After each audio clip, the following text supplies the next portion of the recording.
सियावर रामचंद्र की जय, पवनसुत हनुमान की जय। सर्वांना हनुमान जन्मोत्सवाचे खूप खूप शुभेच्छा। संकटमोचन हनुमानजी भगवानांची सगळ्यांवर अखंड कृपा राहो हीच भगवंताच्या चरणी प्रार्थना करते। प्रत्येकाच्या जीवनातील संकट दुःख दूर हो हीच संकटमोचन हनुमान दादाच्या चरणी प्रार्थना करते आणि आजच्या व्हिडिओला सुरुवात करते। हनुमान जन्मोत्सव म्हणजेच अतिशय महान असा हा दिवस असतो। पौर्णिमा असते, चैत्र पौर्णिमा, त्याचबरोबर बजरंगबली हनुमानजी यांचा जन्मदिवस। तर आपण याला जयंती न म्हणता जन्मोत्सवच म्हणायला हवं, कारण हनुमानजी हे चिरंजीवी आहेत आणि त्यांचा जन्म या दिवशी झालेला आहे, म्हणून हा जन्मोत्सव म्हणून आपण साजरा करत असतो। तर हनुमान जन्मोत्सवाच्या दिवशी असे कोणते उपाय करायचे आहेत की त्यामुळे आपल्या जीवनातील संकट दुःख दूर होतील, आपल्या जीवनात लक्ष्मी माता स्थिर राहील, अखंड लक्ष्मी मातेची कृपा राहावी, त्याचबरोबर धनधान्य कधीही कमी होऊ नये आणि बजरंगबली हनुमानजींची अखंड कृपा राहावी, आपली आध्यात्मिक प्रगती व्हावी, आपल्या जीवनात येणाऱ्या अडीअडचणी संकट दूर व्हावे आणि प्रत्येक कामात आपण यशस्वी व्हावं, त्यासाठी कोणकोणते उपाय करावेत हे आपण आजच्या व्हिडिओमध्ये माहिती करून घेणार आहोत। जे काही उपाय सांगणार आहे ते अतिशय प्रभावी असे उपाय आहेत, यातले तुम्हाला जमतील तेवढे जास्तीत जास्त करण्याचा प्रयत्न जरूर करा। हनुमान जन्मोत्सव कसा साजरा करावा किंवा हनुमान चालीसा आपण कशा पद्धतीने पठण करावं, त्यामुळे आपल्याला जे काही आपल्या इच्छा असतील त्या लवकरात लवकर पूर्ण होतील, हा व्हिडिओ आपल्या चॅनलवर आहे, तो एकदा जरूर पहा। त्याची लिंक मी तुम्हाला कमेंटमध्ये पिन करेल। त्यात सुद्धा खूप सुंदर अशी माहिती दिलेली आहे, कोणती सेवा करावी, उपासना करावी, हनुमान जन्मोत्सव कशा पद्धतीने साजरा करावा आणि हनुमान चालीसा कसं पठण करावं, हा तो व्हिडिओ असणार आहे। आणि आजच्या व्हिडिओमध्ये आपण उपाय पाहणार आहोत। तर हे उपाय केल्याने अगदी तात्काळ तुम्हाला त्याचा रिझल्ट पाहायला मिळेल। तुमची कोणतीही इच्छा असेल तर ती अगदी लवकरात लवकर पूर्ण होईल ह्या उपायांनी। तर त्यातला पहिला उपाय आहे, तर हनुमान जन्मोत्सवाच्या दिवशी हनुमानजींचे पूजा अर्चा जरूर करावी, जर शक्य असेल मंदिरात जाऊन दर्शन घ्यावं। त्यानंतर की पहिला उपाय आहे की आपण हनुमानजींना तुम्ही पानाचा विडा जरूर अर्पण करा।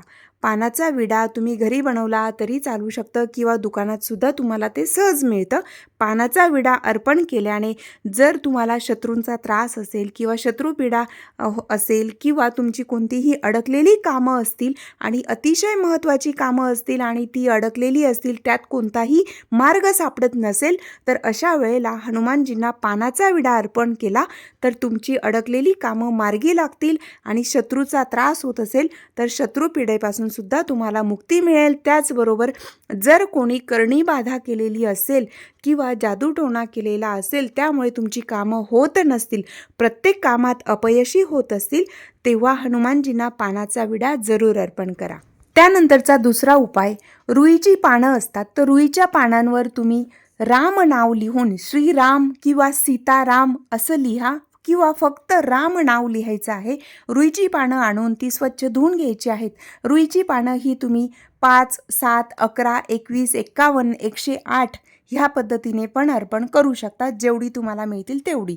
त्याच्यावर राम नाव लिहायचं आहे, तर नारंगी रंगाचा जो सिंदूर असतो त्याच्याने किंवा अष्टगंध असेल किंवा मग लाल रंगाचा जो कुंकू असतो त्याच्यानेही तुम्ही लिहू शकतात, पण शक्यतोवर नारंगी रंगाचा सिंदूर असतो त्याच्याने राम नाव लिहायचं आणि ते बजरंगबली हनुमानजींना ते अर्पण करायचे आहेत। त्या पानांची एक माळ बनवायची आहे।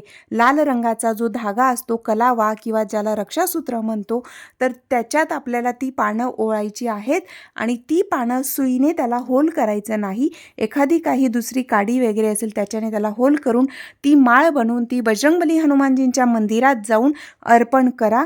ते खूप जास्त महत्त्वाचं आहे। संकटमोचन हनुमानजी यांना अत्यंत प्रिय असणारी ही सेवा आहे, म्हणून तुमचं कोणतंही काम असेल ते पूर्ण होण्यासाठी तुम्ही बजरंगबली हनुमानजींना राम नाव लिहिलेलं रुईच्या पानांची माळ अर्पण करा। तुमचे कसंही कठीण काम असेल, कोणतंही काम असेल, ते नक्कीच हनुमानजी पूर्ण करतात। ही खूप प्रभावी सेवा आहे। प्रत्येक मंगळवारी प्रत्येक शनिवारी सुद्धा तुम्ही करू शकतात।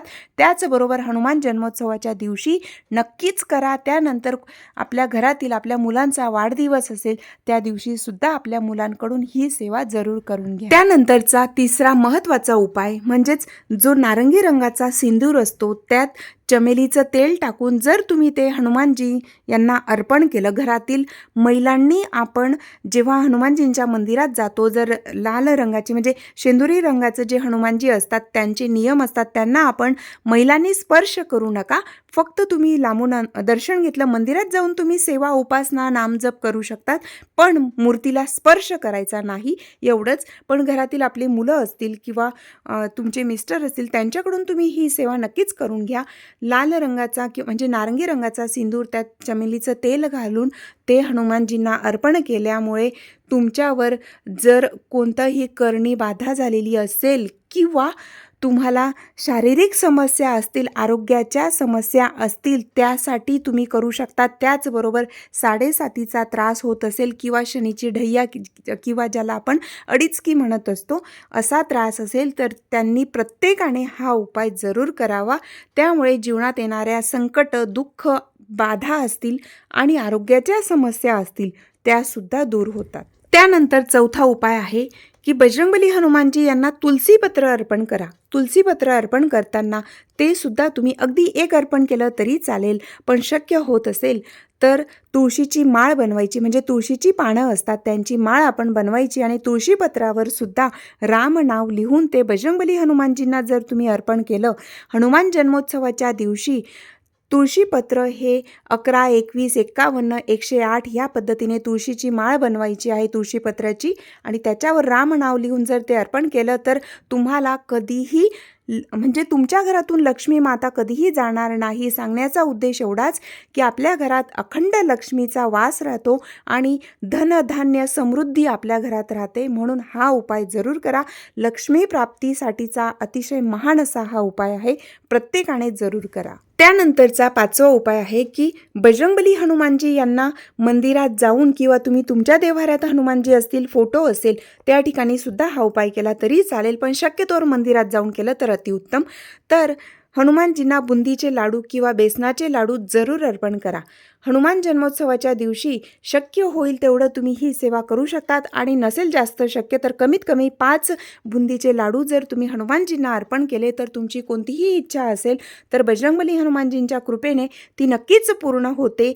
नोकरीच्या समस्या असतील किंवा तुम्हाला एखाद्या ठिकाणी चांगला जॉब मिळत नसेल किंवा हवा तसा तुम्हाला त्या ठिकाणी कामाचा मोबदला मिळत नसेल किंवा तुमच्या मनातील कोणतीही इच्छा असेल, मुलामुलींचा विवाह जमत नसेल किंवा अडचणी येत असतील किंवा मुलांची प्रगती व्हावी असं वाटत असेल तर आईवडिलांनी हा उपाय जरूर करावा. मुलांकडून करून घेतला तरीही चालू शकतं. कोणत्या स्पर्धा परीक्षांमध्ये यश मिळत नसेल, मेहनत करून सुद्धा जर तुम्ही यशस्वी होत नसतील तर अशा वेळेला तुम्ही हा उपाय जरूर करा. त्यानंतरचा 6वा उपाय आहे की संकटमोचन बजरंगबली यांना तुम्ही नारळ जरूर अर्पण करा. 1 नारळ अर्पण करायचं आहे. नारळ हे अखंड अर्पण करायचं आहे, ते फोडायचं नसतं. हनुमानजींना अखंडच अर्पण करायला हवं. त्यानंतर की जेव्हा तुम्ही हे नारळ अर्पण करतील तर तुमच्या मनातील जी काही इच्छा असेल किंवा कोणती संकटं असतील, आरोग्याच्या समस्या असतील, तर अशा वेळेला कोणत्या मोठ्या त्रासातून तुम्ही जात असतील तर त्यावेळेला संकटमोचन हनुमानजींना ते नारळ जरूर अर्पण करा. नारळ अर्पण करत असताना त्याला कलावा बांधा, म्हणजे रक्षासूत्र असतं, लाल रंगाचा धागा त्या नारळाच्या सभोवती बांधायचा आहे, गुंडाळायचा आहे आणि त्याच्यावर दक्षिणा, तुम्ही तुमच्या इच्छेनुसार दक्षिणा सुद्धा तिथे अर्पण करा. आणि तुमच्या मनातील इच्छा असेल किंवा कोणती संकटं असतील किंवा काही त्रास असेल तो दूर होण्यासाठी बजरंगबली यांना, हनुमानजींना प्रार्थना करा आणि ते नारळ आणि दक्षिणा बजरंगबलींच्या चरणांमध्ये जरूर अर्पण करा. त्याच्याने तुमच्यातील जे काही नकारात्मक शक्ती आहे ती सुद्धा निघून जाईल किंवा काही त्रास होत असतील किंवा संकट, दुःख असतील, कोणत्या मोठ्या व्यथेतून तुम्ही जात असतील किंवा अजून काही समस्या असतील त्यांचं निराकरण ह्या उपायाने जरूर होत असतं. त्याचबरोबर जेव्हा आपण आपलं काही काम होत नसेल तर आपण सहज बोलून जातो. कोणता नवस बोलले असतील की माझं जर हे काम झालं तर मी हे करेल किंवा ते करेल किंवा अन्नदान सेवा करेल किंवा हनुमानजींच्या मंदिरात मी काही करेल असं तुम्ही बोलले असतील आणि ते तुमचं काम पूर्ण झाल्यावर जर तुम्ही ती सेवा किंवा तो नवस बोललेला विसरले असतील आणि ते तुम्ही केलं नसेल तर त्याचा आपल्याला दोष लागत असतो. पण जर तुम्ही हनुमानजींना जे काही नारळ आता मी सांगितलं अशा पद्धतीने अर्पण केलं तर तुम्ही कधी काळी बोललेल्या नवस पूर्ण केला नसेल तर त्याचा दोष लागत नाही. अशा पद्धतीने सुद्धा तुम्ही जरूर अर्पण करू शकतात. बऱ्याच वेळेला आपण बोलतो आणि चुकून काही दिवसांनी वर्षांनी आपण विसरतो, म्हणून हा उपाय प्रत्येकाने जरूर करावा. त्यानंतरचा 7वा महत्त्वाचा उपाय की चमेलीचं तेल किंवा मोहरीचं तेल असतं ते सुद्धा हनुमानजींना जरूर अर्पण करावं. तर यामुळे काय होतं तर 7.5 किंवा अडीचकीचा त्रास होत असेल किंवा कोणत्या संकटातून तुम्ही जात असतील तर संकट दूर होण्यासाठी सुद्धा तुम्ही हा उपाय जरूर करावा. त्यानंतरचा 8वा उपाय आहे की बजरंगबली हनुमानजींच्या मंदिरात जेव्हाही जाल हनुमान जन्मोत्सवाच्या दिवशी दिवसभरात हा उपाय तुम्ही करू शकतात. लवंग असतात तर फूल असलेलं लवंग घ्यायचं आणि त्याची माळ बनवायची आहे. हा खूप जास्त प्रभावी उपाय आहे. लक्षपूर्वक ऐका आणि प्रत्येकाने करा. लवंग हे अखंडच असलं पाहिजे. तर ते लवंग तुम्ही 11, 21, 51, 108 सुद्धा घेऊ शकतात. जसं तुम्हाला जमेल त्या पद्धतीने लवंग घ्यायचे आहेत आणि त्याच्यावर ही माळ बनवायची आहे. लाल धाग्यामध्ये ते लवंग बांधायचे आहेत. 11 असतील, उदाहरणार्थ समजा 11 तुम्ही लवंग घेतले असतील, तर जेव्हा तुम्ही ते लवंग त्या धाग्यावर बांधतील तर प्रत्येक लवंगावर हनुमान चालीसा बोलायचं आणि ते लवंग त्या धाग्यावर बांधायचं आहे.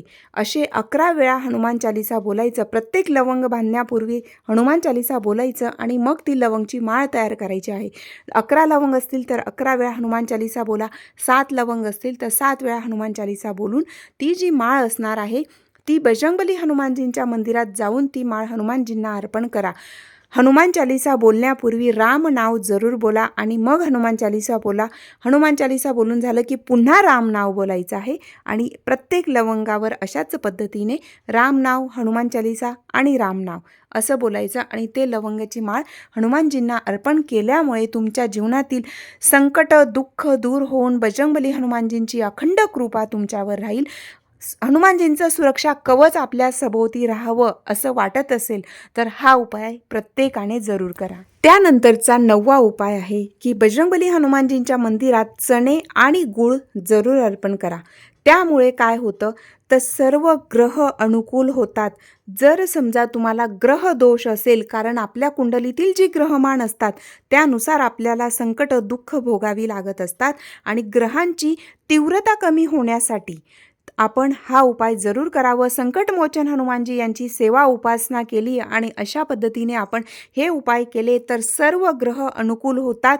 म्हणूनच ग्रहांचा त्रास होत असेल, आपल्या कुंडलीतील जी ग्रहमान अनिष्ट ग्रह असतील त्यांचा त्रास दूर व्हावा त्यासाठी चणे आणि गूळ बजरंगबली हनुमानजींना जरूर अर्पण करा. त्यानंतरचा 10वा उपाय असणार आहे की बजरंगबली हनुमानजींना अत्यंत प्रिय असणारे केळी जरूर अर्पण करा. केळी त्याचबरोबर डाळिंबसुद्धा तुम्ही अर्पण करू शकतात. त्यामुळे हनुमानजी आपल्यावर प्रसन्न राहतात. अखंड त्यांची कृपा आपल्याला प्राप्त होत असते. त्यानंतरचा 10वा उपाय असणार आहे की बजरंगबली हनुमानजींच्या मंदिरात जाऊन सर्वात महत्त्वाचं आहे की ते संकटमोचन हनुमानजींना अत्यंत प्रिय प्रिय प्रिय असणारी सेवा उपासना म्हणजे बजरंगबली हनुमानजींना राम नावाची भेट अर्पण करा. जर यातला कोणताही उपाय करायला शक्य नसेल, वेळ नसेल किंवा तुमच्याकडे ही सामग्री उपलब्ध नसेल तर अशा वेळेला बजरंगबली हनुमानजींच्या मंदिरात जाऊन त्यांना फक्त राम नावाची भेट अर्पण करा. कारण तिथे बसून जर तुम्ही राम नावाचा जप केला आणि ती भेट म्हणून हनुमानजींना अर्पण करा आणि त्या पद्धतीने तुम्ही बोला की बजरंगबली, मी दुसरं काहीही करू शकत नाही, पण फक्त तुम्हाला मी राम नाव जे काही जप केला तो सर्व काही राम नाव मी तुम्हाला भेट म्हणून अर्पण करते किंवा करतोय. तर ही सगळ्यात उत्कृष्ट आणि अनमोल अशी भेट हनुमानजींना खूप जास्त प्रभावित करू शकते आणि बजरंगबली सदैव तुमच्या सोबत जरूर राहतील. रामनामाची भेट हनुमानजींना अर्पण केली तर तुमच्या जीवनातील संकट, दुःख दूर होतील. मनातील सर्व इच्छा बजरंगबली नक्कीच पूर्ण करतील. काही बाधा असेल, शारीरिक त्रास असतील, जादूटोणा असेल, करणी बाधा असेल, सर्व त्रास असतील, ग्रह दोष असेल, वास्तुदोष असेल किंवा नकारात्मकता असेल, ती सर्व काही बजरंगबली हनुमानजींच्या कृपेने नक्कीच दूर होईल. म्हणून हनुमानजींना रामनामाची भेट जरूर अर्पण करा. त्यानंतरचा 11वा उपाय असणार आहे की बजरंगबली हनुमानजींच्या मंदिरात झेंडा जरूर अर्पण करा. झेंडा अर्पण केल्याने राहू केतू दोष असतील ते कमी होतात, आध्यात्मिक प्रगती होते. त्याचबरोबर जे काही कार्य तुम्ही हाती घेतले असतील त्याच्यात तुम्ही यशस्वी होतात, मान सन्मान प्रतिष्ठा वाढते आणि हनुमानजींची अखंड कृपा राहते. त्याचबरोबर रामरक्षा स्तोत्र, हनुमान चालीसा, ओम हम हनुमते नमः ह्या मंत्राची कमीत कमी 1 माळ जप करा आणि अखंड रामनामाचा जप जरूर करा. हे अत्यंत फलदायी असे उपाय आहेत. राम जन्मोत्सवाच्या दिवशी तर करायचेच आहेत. त्याचबरोबर मंगळवारी आणि शनिवारी सुद्धा तुम्ही प्रत्येक मंगळवारी शनिवारी हे उपाय करू शकतात. माहिती थोडी जरी आवडली असेल तर इतरांपर्यंत शेअर करा आणि कमेंटमध्ये जय श्रीराम जरूर लिहा. जय श्रीराम.